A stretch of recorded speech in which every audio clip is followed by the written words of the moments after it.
crack it.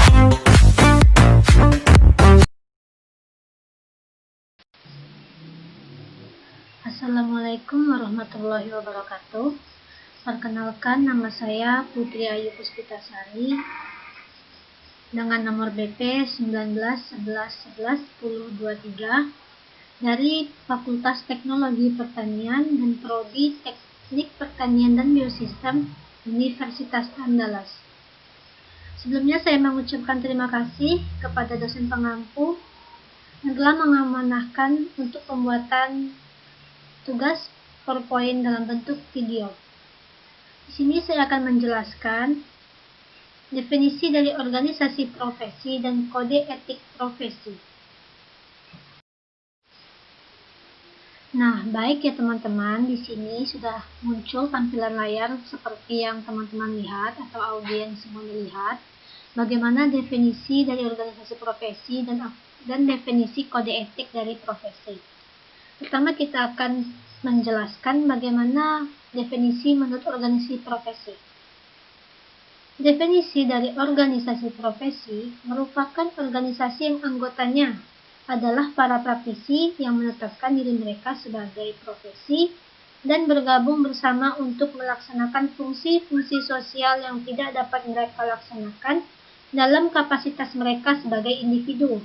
Sedangkan definisi dari kode etik profesi adalah pedoman sikap, tingkah laku, dan perbuatan dalam melaksanakan tugas dan dalam kehidupannya sehari-hari. Nah, selanjutnya kita mengetahui syarat dan tujuan dari organisasi profesi dan kode etik profesi. Yang pertama kita harus mengetahui syarat-syaratnya sebagai berikut. Yang pertama, satu profesi hanya ada satu organisasi. Yang kedua, misi utama untuk merumuskan kode etik dan kompetensi profesi dan memperjuangkan otonomi daerah. Yang ketiga, kegiatan pokok adalah menetapkan serta merumuskan standar pelayanan profesi, standar pendidikan dan pelatihan, serta menetapkan kebijakan profesi. Nah, kemudian kita juga mengetahui tujuannya apa-apa saja. Nah, di sini tujuan organisasi profesi dan kode etik diatur dalam Undang-Undang Dasar Ayat 2 Nomor 14 Tahun 41, yaitu untuk memajukan profesi, meningkatkan kompetensi, karir, wawasan pendidikan, perlindungan profesi, kesejahteraan, dan pengabdian masyarakat. Sedangkan tujuan dari kode etik adalah pelaku profesi tersebut dapat menjalankan tugas dan kewajiban serta memberikan pelayanan sebaik-baiknya kepada pemakai jasa profesi tersebut.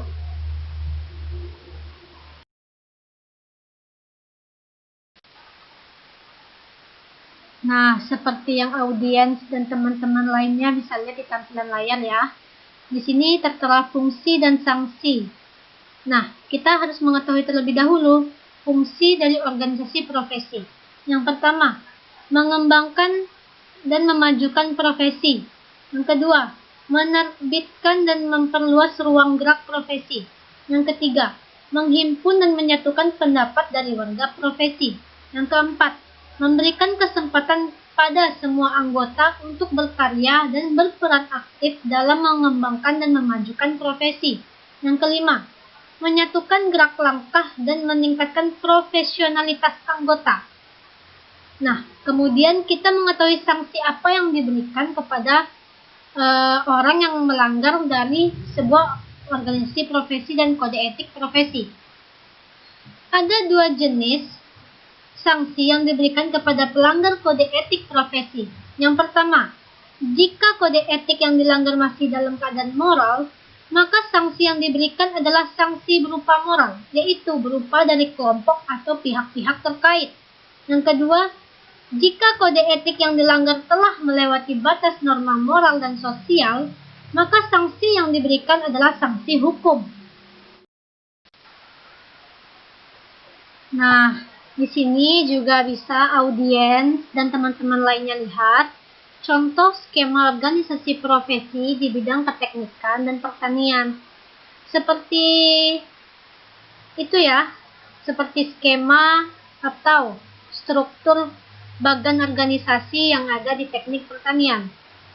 Di sini ada ketua program studi, gugus jaminan mutu, kemudian di bawah ketua program studi ada dosen, kemudian ada dosen di bawahnya ada 3, kayak kalau di teknik pertanian itu seperti praktikum, labor, yaitu manajemen mesin pertanian, MMP, teknik pasca panen, TPP, dan teknik tanah dan air, PTA. Kemudian ketua program studi di bawahnya ada sekretaris program studi, kemudian staf administrasi.